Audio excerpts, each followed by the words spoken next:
Welcome to BZT Rewind. Today I will explain to you a 2020 movie called Half of It. The movie starts with a story about the ancient Greeks and their wild beliefs. They thought that way back when humans had 2 heads, 4 arms, and 4 legs. But those tricky gods decided to split them in 2, leaving us wanderers on this earth, forever yearning for our missing piece. They reckoned that when those halves finally find each other, it'd be pure bliss.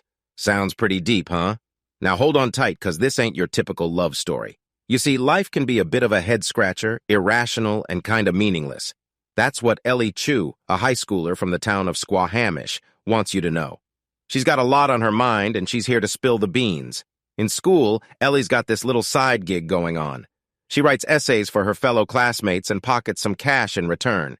And get this, her teacher, Mrs. Gesselschap, lets it slide.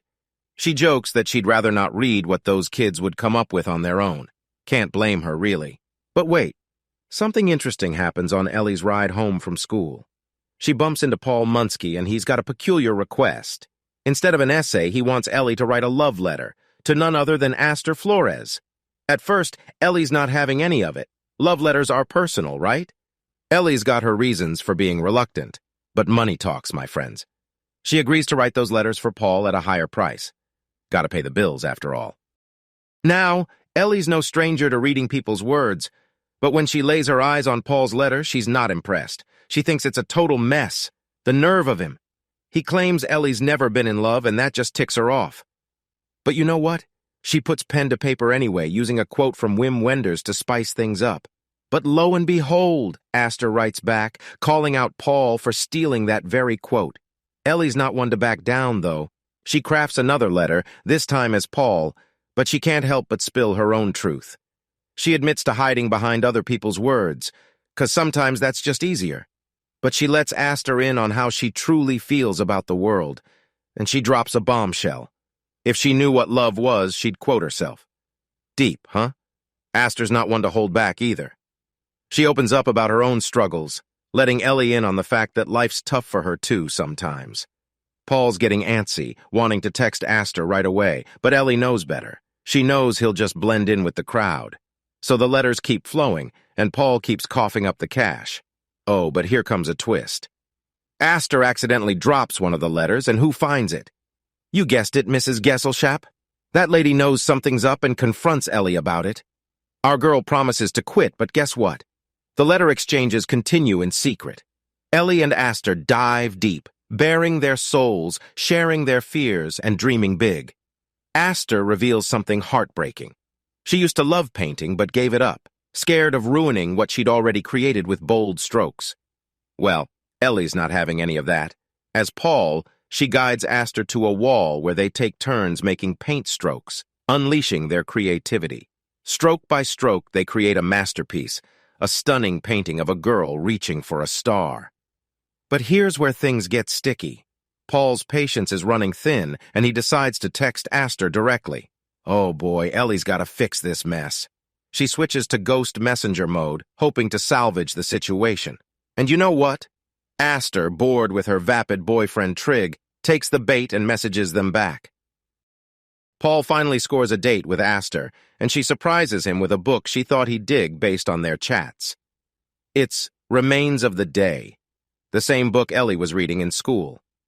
Now, Ellie's lurking nearby, eavesdropping on the cringiest, most awkward date ever. Paul's tongue-tied, struggling to find anything to say. Ouch! The next day, Ellie takes matters into her own hands. She advises Paul to give up on Astor since they seem to have zilch in common. Ellie can't resist the pull of being Paul's wingwoman once again. She dives back in, ready to coach him on the art of conversation and share her love for abstract art and repressed British literature, the very topics that used to spark Astor's interest. Ellie becomes Paul's crash course in existentialism, introducing him to the enchanting world of Audrey Hepburn movies and attempting to drill the fine art of small talk into his brain. They even go full-on detective mode, stalking Astor to discover her hidden love for horror films and even interviewing Tripp to gather intel. Now, let's dig a little deeper. Paul curiously asks Ellie why she sticks around in Squahamish. She unleashes her frustration, sharing how her father, a highly educated man from China, faced discrimination because of his accent and got stuck in this small town. It hits a nerve. Then it's Paul's turn to spill the beans. He's trapped in the family sausage business, unable to break free without breaking his dear mother's heart. He's got this brilliant idea for a fusion creation called the taco sausage, but his family won't give it a shot. Poor guy even tried reaching out to big city food critics, but no luck so far. Back at school, trouble brews as Mrs. Gesselschap discovers a letter Aster dropped and catches Ellie red-handed. The teacher questions why Ellie spends her time meddling in love affairs instead of filling out college applications. Yet, despite the ups and downs, Ellie and Paul grow closer, finding solace in each other's company. Ellie nudges Paul to reveal what he genuinely likes about Aster, and though his words stumble a bit, he manages to express his feelings. Ellie chimes in with her own version of what she adores about Aster, and it hits Paul hard. He feels like he can't match up to her heartfelt response. But Ellie, being the wise friend she is, assures Paul that love isn't just about grand gestures. Sometimes it's simply about trying your best, and wait for it. Dinner time rolls around, and Paul cooks up that infamous taco sausage for Ellie and her dad, Edwin. They settle in to watch a movie where a man chases a woman on a train while she gazes from the window.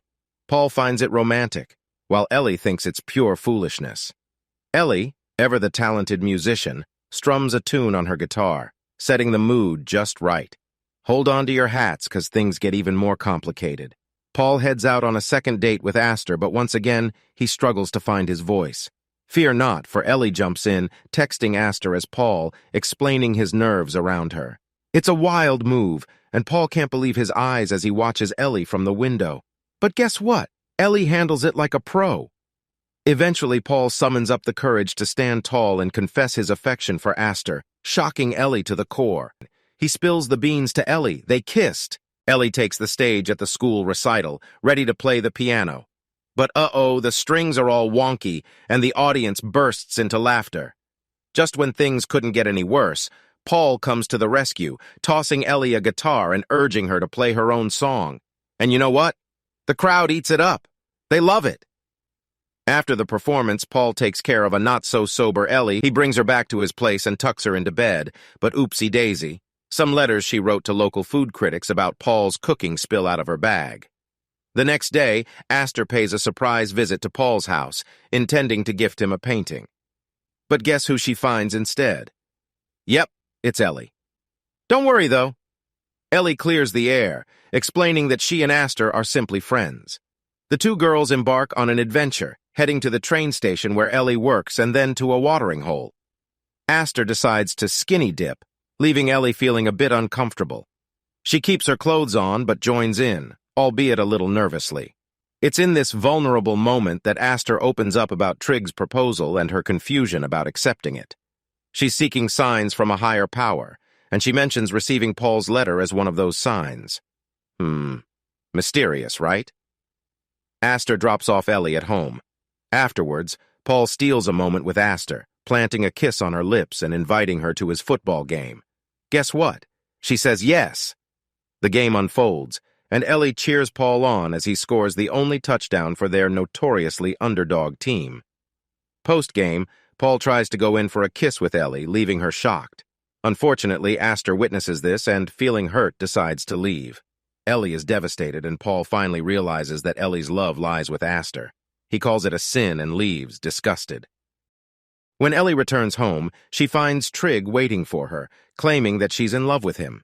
Exhausted, she agrees half-heartedly, and that's when Edwin steps in, warding off Trigg with a spray from a hose. Meanwhile, Paul, grappling with his emotions, Googles, "How do you know you're gay?" a discovery his mother later makes.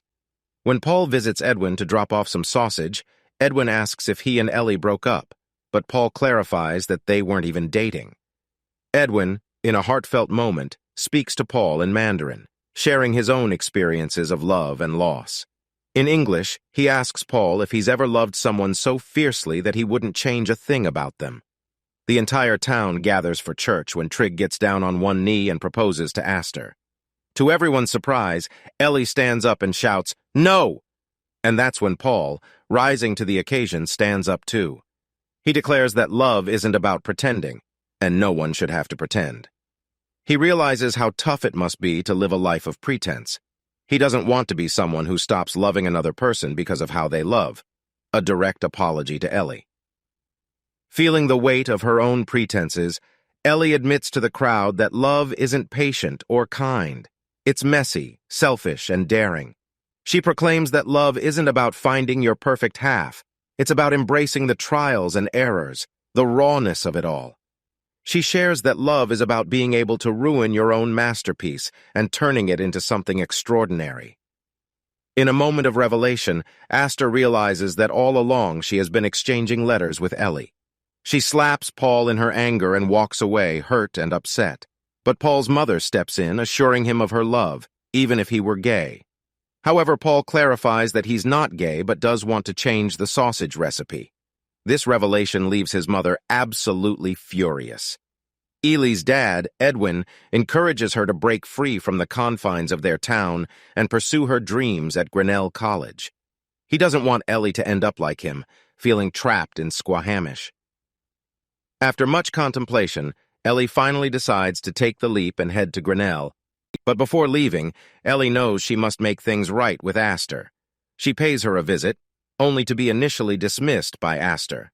However, Aster eventually admits that deep down, she had a feeling that Ellie was the real author of those love letters, not Paul. Ellie's lack of emojis gave it away. Aster reveals that she had pondered the possibility, imagining what could have been under different circumstances. Ellie playfully teases Aster about her uncertainty, and Aster shares a hopeful thought. Maybe in a few years she'll have a clearer understanding of her feelings. As Ellie prepares to bid farewell to Squahamish, Paul, grateful for Ellie's impact on his life, promises to take care of Edwin and his flourishing food business.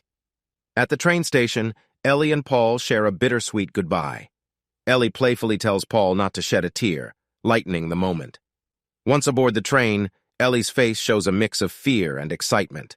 But as the train starts moving, something incredible happens.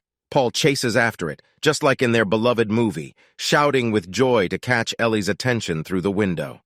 Ellie's heart fills with delight, and she gazes ahead, eager to embrace the future that awaits her. The movie comes to an end. If you enjoyed this video, please hit the like and subscribe button. See you in the next video.